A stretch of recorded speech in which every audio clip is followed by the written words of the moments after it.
आज हम लोग क्लास 12 फिजिक्स का फर्स्ट चैप्टर स्टार्ट करेंगे जिसका नाम है इलेक्ट्रोस्टैटिक्स।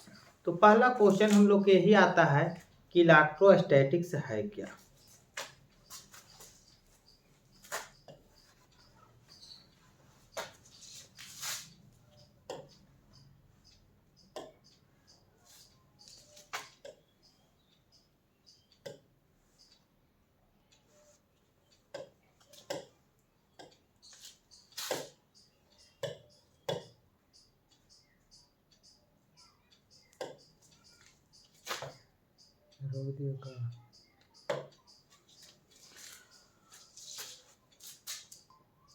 देखिए, हम लोग का जानना था इलेक्ट्रोस्टैटिक्स के बारे में।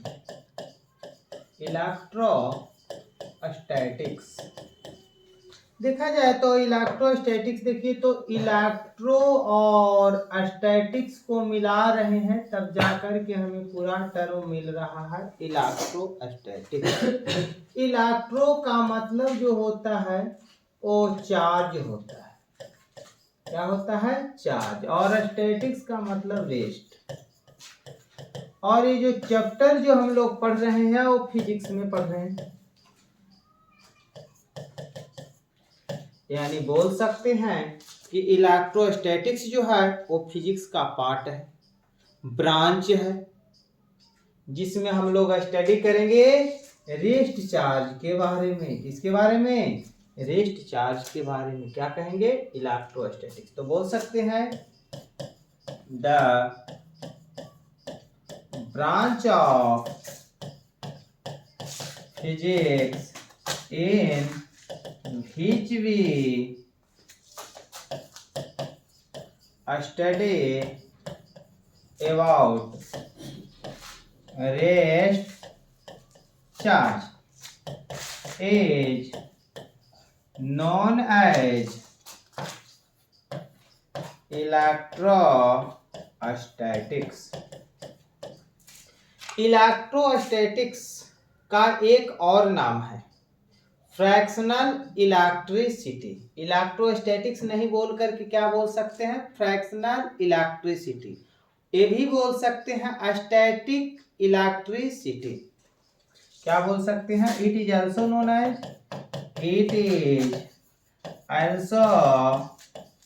नोन एज फ्रैक्शनल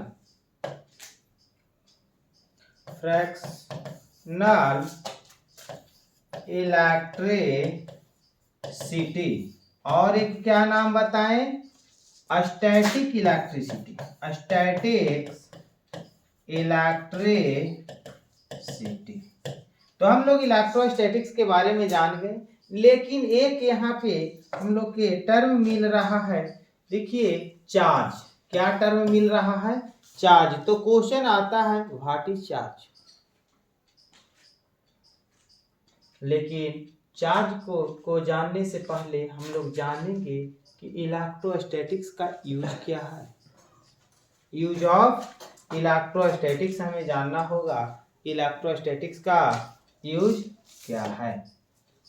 तो use of electrostatics. First electrostatics का हम लोग यूज देख रहे हैं तो कैपेसिटर आप लोग जानते होंगे, जिसको एक और नाम है कंडेंसर, जो फैन में लगाया जाता है। इसको फिजिक्स में ऐसे कैपेसिटर बोलते हैं। इलेक्ट्रोस्टैटिक्स के प्रिंसिपल पर वर्क करता है। किसका प्रिंसिपल पर वर्क करता है?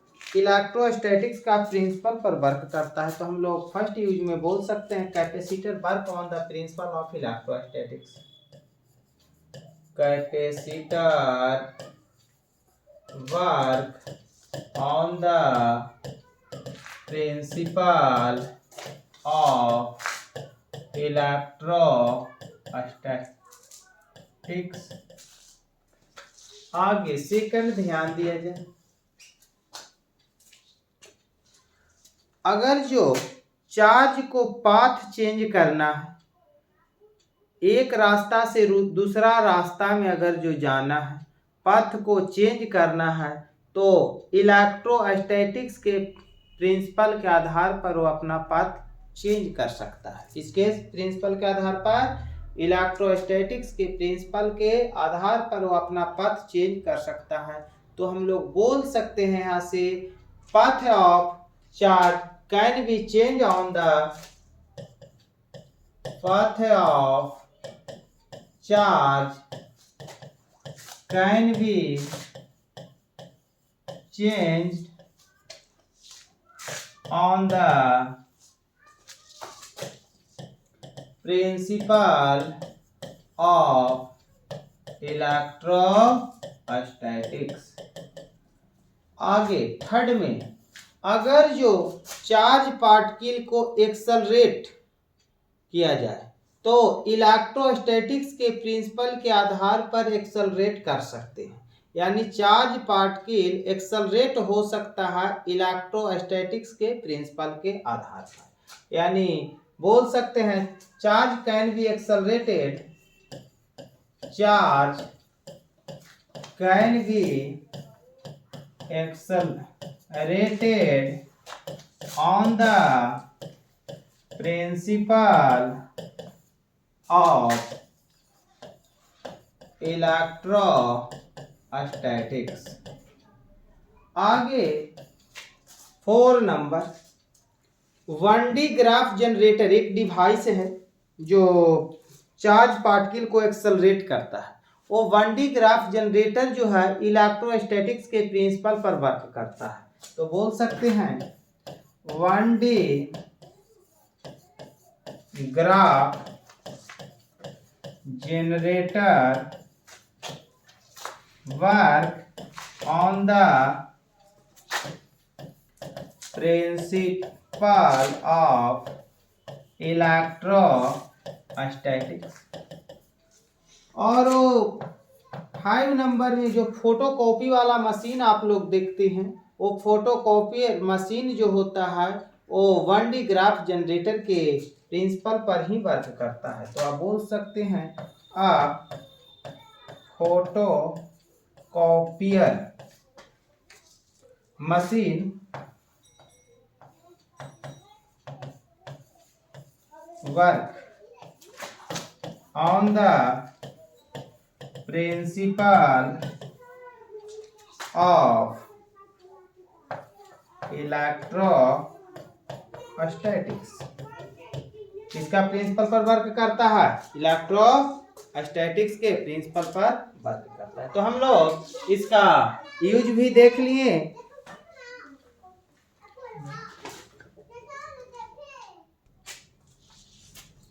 अब हम लोग चार्ज के बारे में पढ़ेंगे, आवेश के बारे में, इसको हिंदी में बोलते हैं। चार्ज बोले या इलेक्ट्रिक चार्ज बोले, इलेक्ट्रिक चार्ज, ध्यान दीजिएगा।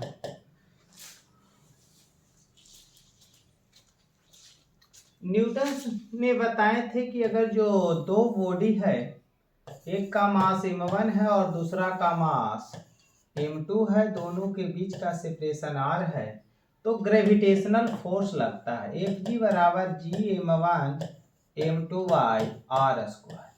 वही कूलॉम्स ने क्या बताएं कि अगर जो दो चार्ज बॉडी है, एक Q1 है और दूसरा Q2 है, दोनों के बीच का डिस्टेंस r है, तो इलेक्ट्रोस्टैटिक्स फोर्स लगता है Fe बराबर 1/4πε0 Q1 का मैग्नीट्यूड Q2 का मैग्नीट्यूड बाई डिस्टेंस का स्क्वायर। ये कूलॉम्स ने बताए और ये न्यूटन्स ने बताए। हम ऐसा काम करते हैं कि इलेक्ट्रॉन, और ध्यान दीजिएगा कूलॉम्स ने क्या बताए थे, ये दो चार्ज के बीच जो फोर्स लगता है वो अट्रैक्टिव और रिपल्सिव होता है। जब लाइक चार्ज रहा यानी प्लस प्लस या माइनस माइनस तो एक दूसरे को रिपेल करेगा, लेकिन जब अनलाइक चार्ज रहा, एक प्लस दूसरा माइनस, तो एक दूसरे को अट्रैक्ट करेगा। लेकिन न्यूटन्स ने जो बताए थे वो मास से बताए थे। वो कहे थे कि ग्रेविटेशनल फोर्स जो होता है वो अट्रैक्टिव होता है, रिपल्सिव नहीं होता है। अब ध्यान दीजिएगा, दो चार्ज बॉडी ले रहे हैं, ऐसा काम करते हैं हम चार्ज में इलेक्ट्रॉन और प्रोटॉन ही लेते हैं। तो हम लोग जानते हैं, क्या जानते हैं, चार्ज ऑफ इलेक्ट्रॉन अगर जो देखा जाए तो -1.6 into 10⁻⁻19 coulomb.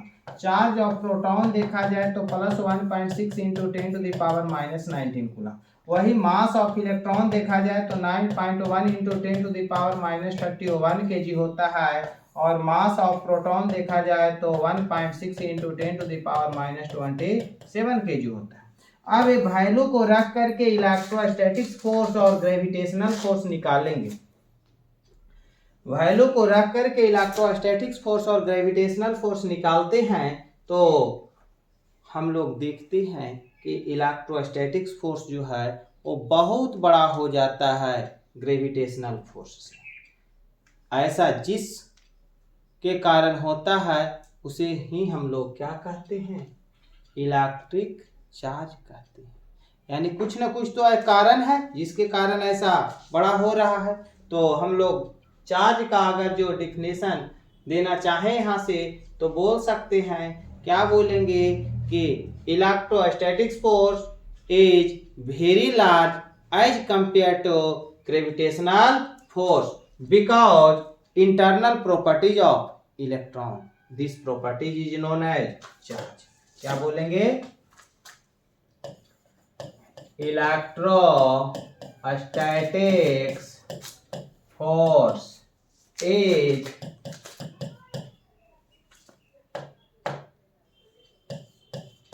very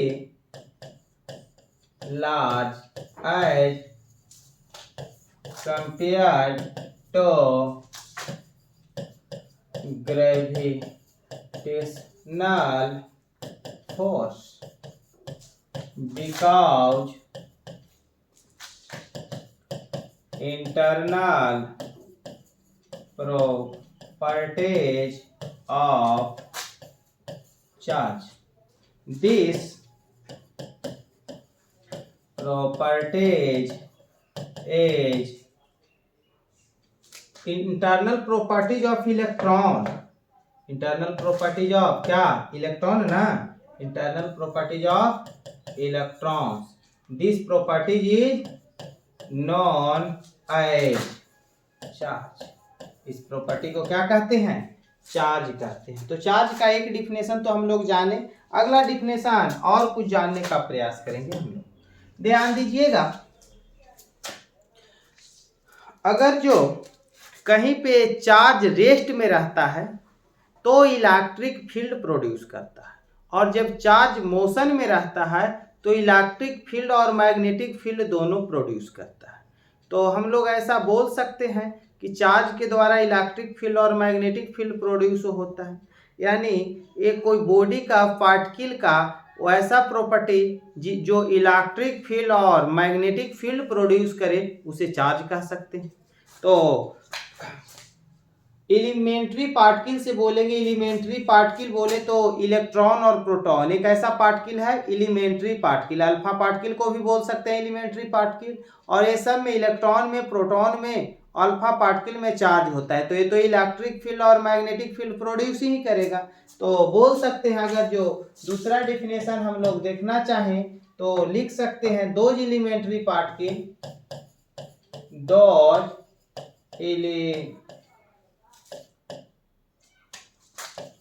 elementary particle, bracket में लिख सकते हैं electron, electron, proton, electron, proton, which produce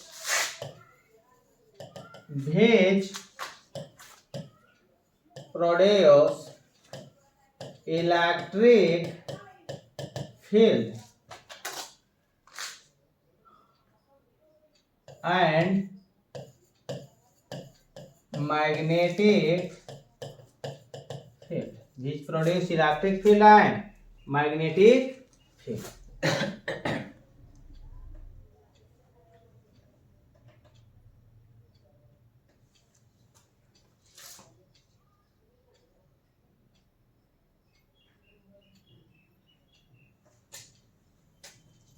this particle is known as, क्या हम लोग बोल सकते हैं चार्ज।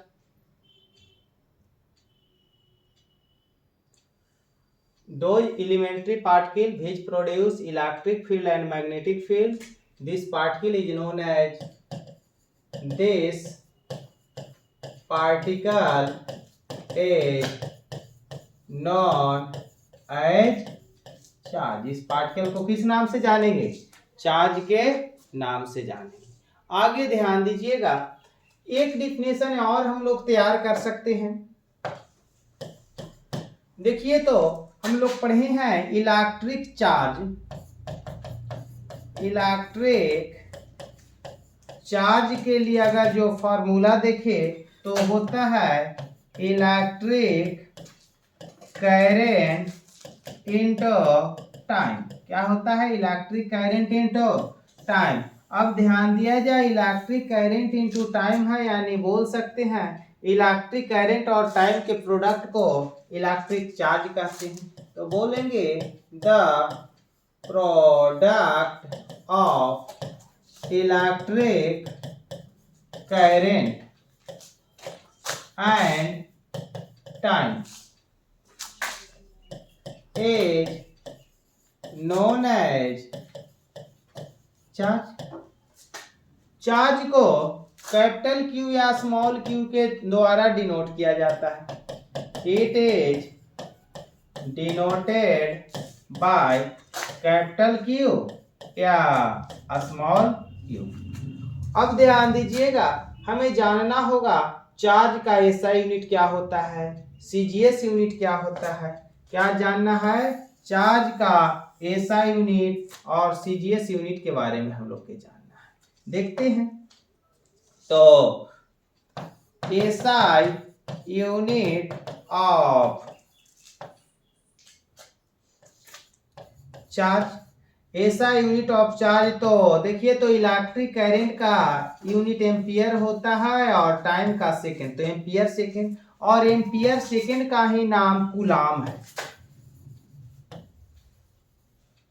कैपिटल सी सिंबल देते हैं। एम्पियर सेकंड को किस नाम से जानते हैं, कूलाम के नाम से। तो अगर जो एसआई यूनिट पूछता है, चार्ज बोले या इलेक्ट्रिक चार्ज, तो एम्पियर सेकंड भी बोल सकते हैं, कूलाम भी बोल सकते हैं। अगर जो यही सीजीएस यूनिट पूछता है, सीजीएस यूनिट ऑफ चार्ज, तो CGS unit state coulomb, short में एसटीसी बोल सकते हैं। और एक सीजीएस यूनिट होता है इलेक्ट्रोस्टैटिक्स यूनिट, इलेक्ट्रोस्टैटिक्स यूनिट, जिसको शॉर्ट में ईएसयू बोलते हैं। एक और सीजीएस यूनिट होता है फ्रैंकलिन, फ्रैंकलिन, जिसको शॉर्ट में एफआर लिखते हैं। फ्रैंकलिन नाम के एक साइंटिस्ट थे जो अमेरिका के रहने वाले थे। पूरा नाम बेंजामिन फ्रैंकलिन था। इन्होंने ही 1750 में बताए थे चार्ज दो प्रकार के होता है, एक पॉजिटिव होता है और दूसरा नेगेटिव होता है। उन्हीं के नाम पर एक यूनिट रख दिया गया फ्रैंकलिन, जो कैसा यूनिट है, सीजीएस यूनिट। अदर यूनिट अगर जो देखा जाए, other unit of charge, other unit of charge जो होता है वो इलेक्ट्रोस्टैटिक्स यूनिट होता है, इलेक्ट्रोस्टैटिक्स यूनिट, जिसको शॉर्ट में ईएमयू बोलते हैं। अब ध्यान दीजिएगा, अब यहाँ पे क्वेश्चन आता है, एसआई यूनिट हम लोग पढ़े, सीजीएस यूनिट पढ़े और अदर यूनिट पढ़े। एसआई यूनिट में हम लोग देखें एम्पियर सेकंड, जिसका एक और नाम है कूलाम। एम्पियर सेकंड नहीं बोल करके हम लोग क्या बोलेंगे, कूलाम बोलेंगे। सीजीएस में स्टेट कूलाम देखें, ईएसयू देखें और फ्रैंकलिन। तो सीजीएस पूछता है तो स्टेट कूलाम भी बोल सकते हैं, ईएसयू भी बोल सकते हैं और फ्रैंकलिन भी बोल सकते हैं। लेकिन अभी क्वेश्चन आता है, जिस तरीका से हम लोग पढ़े थे कि लेंथ का एसआई यूनिट मीटर और सीजीएस यूनिट सेंटीमीटर होता है, तो हम लोग पढ़े थे 1 मीटर वर्ग इक्वल टू 100 सेंटीमीटर होता है। उसी प्रकार यहाँ भी तो क्वेश्चन आता है कि 1 कूलाम इक्वल टू कितना स्टेट कूलाम होगा। स्टेट कूलाम भी बोल सकते हैं, ESU और फ्रैंकलिन भी बोल सकते हैं। 1 EMU अदर में पढ़ें EMU, तो 1 EMU इक्वल टू कितना ESU होगा, वो देखते हैं। तो देखिए, लेकिन इससे पहले थोड़ा सा और हम लोग जान लें विमीय सूत्र नहीं, डायमेंशन फॉर्मूला। क्या? Dimensional formula of charge. Charge का डायमेंशनल फॉर्मूला देखा जाए तो पढ़े formula current into time, current का सिंबल A और टाइम का सिंबल T, स्क्वायर ब्रैकेट से बंद कर देंगे। करंट का एक और सिंबल होता है I और टाइम का T, तो AT भी लिख सकते हैं, IT भी लिख सकते हैं, और यह स्केलर क्वांटिटी है। It is scalar quantity. कैसा क्वांटिटी है? Scalar quantity. अब ध्यान दीजिएगा, बोल रहे थे 1 कूलाम बराबर कितना स्टेट कूलाम, तो 3 × 10 to the power 9 stat coulomb होता है। कितना होता है? 3 × 10 to the power 9 stat coulomb. उसी तरीका से 1 EMEO equal to 3 × 10 to the power 10 ESU होता है। अब ध्यान दीजिएगा, आगे इसी के आधार पर अगर जो कुछ क्वेश्चन रहे तो देखिए, तो हम लोग बना सकते हैं। अगर जो कह दिया कि 1 स्टेट कूलाम इक्वल टू कितना कूलाम, तो यहाँ पे अभी देख रहे थे हम लोग क्या पढ़े, 1 coulomb equal to 3 × 10 to the power 9 stat coulomb. तो इसको इधर डिवाइड कर देंगे तो 1 स्टेट कूलाम इक्वल टू कितना हो, 1/3 × 10 टू द पावर 9 कूलाम, यानी लिख सकते हैं 1 stat coulomb equal to 1/3 × 10 to the power -9 coulomb. क्या नहीं कन्वर्ट कर लिए? तो ये दोनों फार्मूला अगर जो हमें याद रहेगा तो इसके आधार पर कुछ भी क्वेश्चन आवेगा हम लोग आसानी से कन्वर्ट कर लेंगे। यानी वैल्यू हमें याद होना चाहिए, 1 coulomb equal to 3 × 10 to the power 9 stat coulomb, 1 EM equal to 3 × 10 to the power 10 ESU। और स्टेट कूलाम के जगह पर फ्रैंकलिन भी लिख सकता है, ESU भी लिख सकता है। तो हम लोग जानते हैं कि दोनों सेम होता है। आगे types of charge, there are 2 types of charge. There are 2 types of charge। तो फर्स्ट में जो होता है पॉजिटिव चार्ज और सेकंड जो होता है वो निगेटिव चार्ज। अभी जस्ट बताएं इसके बारे में, अमेरिकन साइंटिस्ट बेंजामिन फ्रैंकलिन बताए थे। कौन बताए थे? बेंजामिन फ्रैंकलिन, 1750 में। Told by American scientist Benjamin Franklin in 1750। तो चार्ज के बारे में हम लोग जाने। अब हम लोग कुछ याद रखेंगे, कुछ पॉइंट के बारे में और जानेंगे जो याद रखेंगे। Remember that,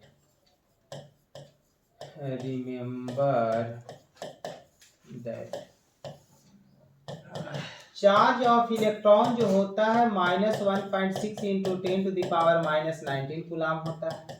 charge of proton जो होता है +1.6 × 10 टू द पावर -19 कूलाम होता है। और न्यूट्रॉन पर कोई चार्ज नहीं होता है। और जिस बॉडी पर कोई चार्ज नहीं है, जिस पर कोई चार्ज नहीं है उसको न्यूट्रल बोलते हैं। क्या बोलते हैं? न्यूट्रल बॉडी बोलते हैं। तो आगे इसी प्रकार से अल्फा पार्टिकल पर चार्ज देखा जाए तो +3.2 × 10 टू द पावर -19 कूलाम होता है।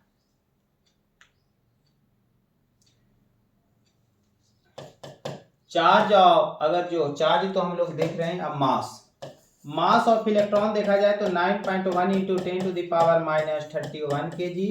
Mass of proton 1.6 into 10⁻27 kg। और mass of neutron 1.6 into 10⁻27 kg। Proton और न्यूट्रॉन का मास सेम होता है और मास ऑफ अल्फा पार्टिकल जो होता है 6.64 इंटू 10⁻27 kg होता है। सब हम लोग ध्यान में रखेंगे।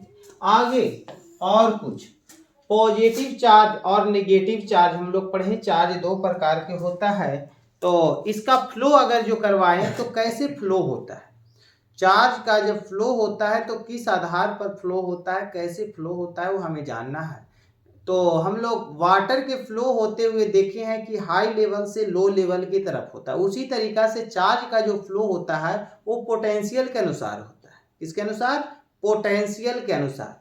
पॉजिटिव चार्ज का जो फ्लो होता है वो high potential to low potential होता है और नेगेटिव चार्ज का जो फ्लो होता है वो low potential to high potential होता है। तो बोल सकते हैं positive charge flow through positive charge flow through high potential to low potential, but negative charge flow through low potential to high potential. तो चार्ज का फ्लो के बारे में हम लोग जाने। आगे और सुना जाए, जिस बॉडी पर पॉजिटिव चार्ज होता है उस बॉडी का पोटेंशियल पॉजिटिव होता है और जिस बॉडी पर नेगेटिव चार्ज होता है उस बॉडी का पोटेंशियल नेगेटिव होता है और जिस पर कोई चार्ज नहीं है यानी न्यूट्रल बॉडी है उसका पोटेंशियल जीरो होता है। यानी बोल सकते हैं पॉजिटिव चार्ज बॉडी का potential positive, negative charge body का पोटेंशियल नेगेटिव और जिस पर कोई चार्ज नहीं उसका potential zero. Potential of positive charge body is positive. आगे potential of negative charge body is negative. और क्या बोले, potential of neutral body is zero. Potential of neutral body is zero. इसी तरीका से अर्थ का जो पोटेंशियल हम लोग मानते हैं वो जीरो मानते हैं। अर्थ का पोटेंशियल कितना मानते हैं? जीरो। तो potential of earth taken as zero. कितना लेते हैं? Zero. Potential of earth taken as zero. अच्छा तरीका से याद रखना है, बहुत इंपॉर्टेंट है। Potential of earth taken as zero. Earth का पोटेंशियल कितना लेते हैं? हमेशा जीरो लेते हैं। आगे और सुना जाए, पेज चेंज करना होगा, है ना। अगर जो कोई बॉडी है, कोई भी बॉडी है जिसमें चार्ज है, चार्ज है तो पॉजिटिव ही चार्ज हो सकता है और नेगेटिव ही चार्ज हो सकता है। जैसे ही उसको अर्थ के कांटेक्ट में लावेंगे वो बॉडी न्यूट्रल हो जाता है। क्यों? तो टोटल चार्ज जो है वो अर्थ में चला जाता है। वो बॉडी पर जो भी चार्ज था वो अर्थ में चला जाता है, इसलिए वो न्यूट्रल होता है। सर ऐसा क्यों? क्वेश्चन आता है ऐसा क्यों? तो देखिए, तो ये मानते हैं अर्थ है,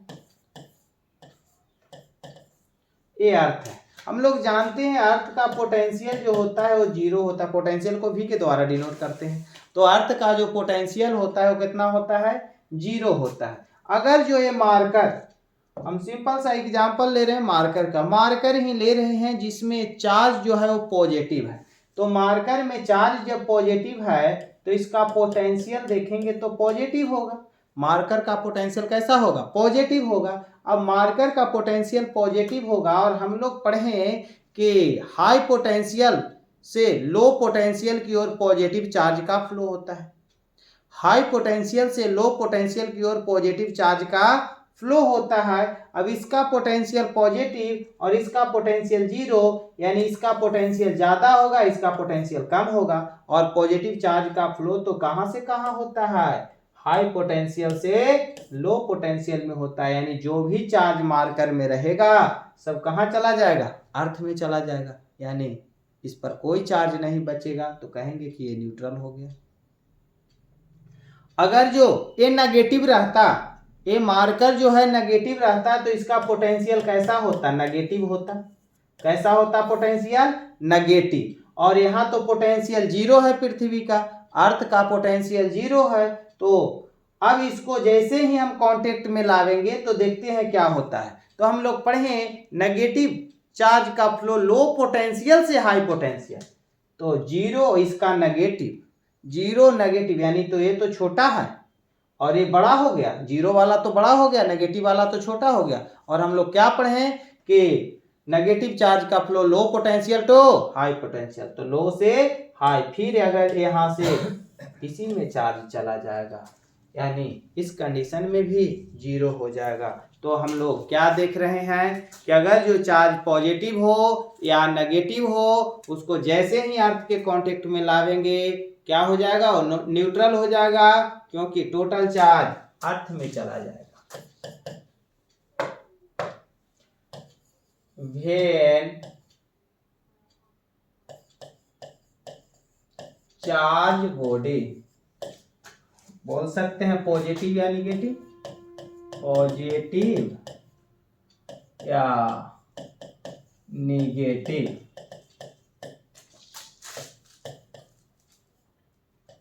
brought to contact earth, then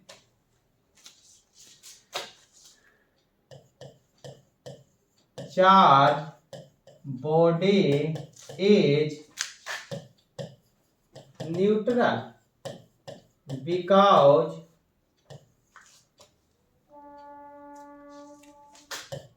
total charge goes from the earth. Total charge कहाँ चला जाएगा, अर्थ में चला जाएगा, और बॉडी कैसा हो जाएगा, न्यूट्रल हो जाएगा।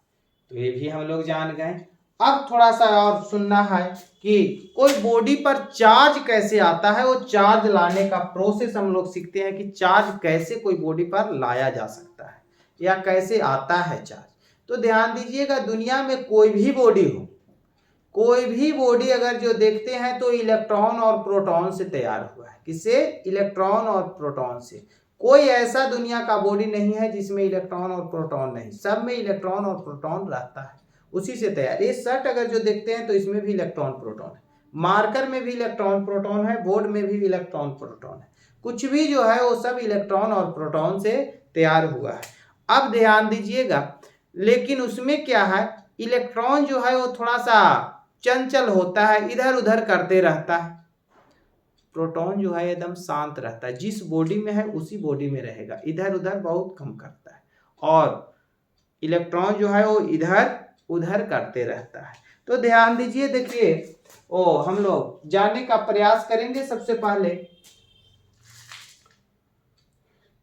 कि कैसे कोई बॉडी में चार्ज आता है। लेकिन वो जानने से पहले एक टर्म और हम लोग जानेंगे, इलेक्ट्रॉनिक चार्ज। क्या जानेंगे, इलेक्ट्रॉनिक चार्ज के बारे में जानेंगे। इलेक्ट्रॉनिक चार्ज को स्मॉल ई के द्वारा लिखा जाता है। इसका value 1.6 into 10 to the power minus 19 coulomb कितना होता है? 1.6 into 10 to the power minus 19 coulomb होता है। चार्ज का सबसे छोटा वैल्यू है, चार्ज का सबसे छोटा वैल्यू है, इससे छोटा संभव नहीं है। तो हम लोग बोल सकते हैं the minimum possible value of charge is known as electronic charge. क्या बोलेंगे? The minimum possible value of charge is known as electronic charge. किस नाम से जानते हैं? इलेक्ट्रॉनिक चार्ज के नाम से जानते हैं। अब ध्यान दीजिएगा, it is denoted by, it is denoted by small e. किससे डिनोट करते हैं? स्मॉल ई के द्वारा इसको डिनोट किया जाता है। किसके द्वारा डिनोट करते हैं? तो स्मॉल ई के द्वारा। तो ये तो हम लोग देख लिए इसका वैल्यू। अब देखिए पीछे हम लोग पढ़े थे चार्ज ऑफ इलेक्ट्रॉन। क्या पढ़े थे? चार्ज ऑफ इलेक्ट्रॉन के बारे में पढ़े थे, चार्ज ऑफ प्रोटॉन के बारे में पढ़े थे, चार्ज ऑफ न्यूट्रॉन के बारे में पढ़े थे और चार्ज ऑफ अल्फा पार्टिकल के बारे में पढ़े थे। रिमेंबर डेट करके बताया गया था, ये चार्ज का वैल्यू बताया गया था। इसका बताया -1.6 into 10 to the power minus 19 coulomb. इसका वैल्यू बताया +1.6 into 10 to the power minus 19 coulomb. इसका 0 और इसका प्लस में 3.2 into 10 to the power minus 19 coulomb. अब देखिए तो यहां से वैल्यू अगर जो देखते हैं हम, इसका तो 0 ही है। अब माइनस को माइनस छोड़ देते हैं और इतना के जगह पर अगर जो देखा जाए तो इतना का वैल्यू तो हम ई बोले हैं, तो माइनस ई। तो चार्ज ऑफ इलेक्ट्रॉन माइनस ई के बराबर हो गया। उसी तरीका से चार्ज ऑफ प्रोटॉन प्लस ई के बराबर होगा। और चार्ज ऑफ अल्फा पार्टिकल को अगर जो सोल्व करेंगे तो देखिए तो +2 into 1.6 into 10 to the power minus 19 coulomb, यानी +2e के बराबर हो गया। इसके बराबर हो गया +2e के बराबर। यानी माइनस ई कहीं लिखा हुआ है तो हम लोग कहेंगे चार्ज ऑफ इलेक्ट्रॉन लिखा हुआ है, प्लस ई लिखा हुआ है चार्ज ऑफ प्रोटॉन लिखा हुआ है और +2e लिखा हुआ है तो चार्ज ऑफ अल्फा पार्टिकल लिखा हुआ है। हमें जानना था, क्या जानना था कि बॉडी पर चार्ज कैसे आता है। तो ये तो आप लोग के बता चुके हैं कि कोई भी बॉडी है जो इलेक्ट्रॉन और प्रोटॉन से ही तैयार हुआ। अब देखिए जब इलेक्ट्रॉन और प्रोटॉन से तैयार हुआ है तो दो बॉडी हम लेते हैं, एक बॉडी ए है और दूसरा बॉडी बी लेते हैं। दूसरा बॉडी कौन है? बी है। इसमें 10 इलेक्ट्रॉन है, इलेक्ट्रॉन और 10 प्रोटॉन है और इसमें 5 इलेक्ट्रॉन है और 5 प्रोटॉन है। बॉडी ए में 10 इलेक्ट्रॉन और 10 प्रोटॉन, बॉडी बी में 5 इलेक्ट्रॉन और 5 प्रोटॉन। तो देखिए तो 10 इलेक्ट्रॉन पर चार्ज होगा जो -10e होगा, -10e के बराबर होगा और 10 प्रोटॉन पर चार्ज +10e के बराबर होगा। यहाँ पे 5 इलेक्ट्रॉन पर चार्ज देखा जाए तो -5e के बराबर और प्रोटॉन पर +5e के बराबर चार्ज होगा। टोटल चार्ज जैसे ही हम देखेंगे तो टोटल चार्ज कितना, यहाँ ए पर 0 और बी पर भी टोटल चार्ज देखा जाए तो 0 ऐड करके देखेंगे। तो यानी अभी बॉडी जो है वो कैसा बॉडी है? न्यूट्रल बॉडी है। ये भी कैसा बॉडी है? न्यूट्रल बॉडी है, कोई चार्ज नहीं है। और जब कोई चार्ज बॉडी पर नहीं रहता है तो उस बॉडी को क्या कहते हैं? Neutral body. अभी क्या देख रहे हैं? Neutral body. लेकिन कुछ प्रोसेस करवाया गया जिसके कारण देखिए बॉडी ए था और ए बॉडी बी था। कुछ प्रोसेस जैसे ही करवाए तो क्या हुआ कि इसमें से इलेक्ट्रॉन निकला और मानते हैं 2 इलेक्ट्रॉन और बी बॉडी में चला गया। कहाँ चला गया?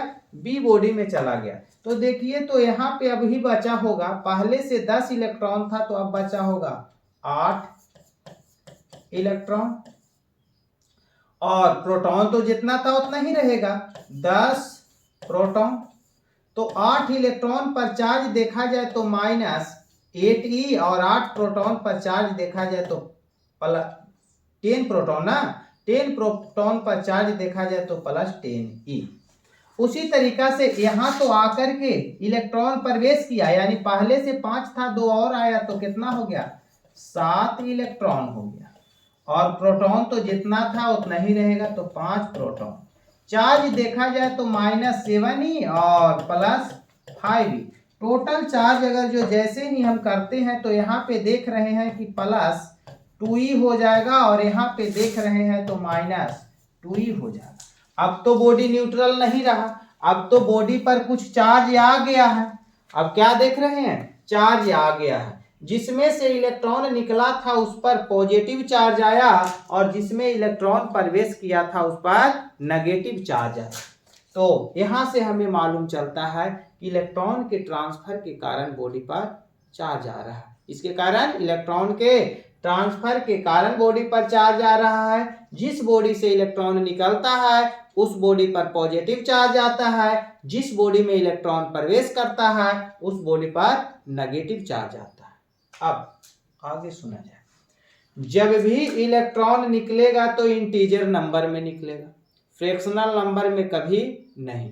ये नहीं कि 1.5 इलेक्ट्रॉन, 2.5 इलेक्ट्रॉन, 3.5 इलेक्ट्रॉन, ऐसा कभी नहीं निकल सकता है। चाहे 1 निकलेगा, 2, 3, 4, 5, 6, इस तरीका से ही निकलेगा, और जितना निकलता है उतना ही प्रवेश करता है।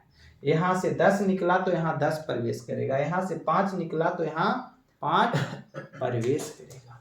तो हम लोग ये भी जान चुके कि कैसे कोई बॉडी पर चार्ज आता है। तो देखें कि इलेक्ट्रॉन का जब ट्रांसफर होता है, एक बॉडी से दूसरा बॉडी में जाता है, तो बॉडी पर चार्ज आ जाता है।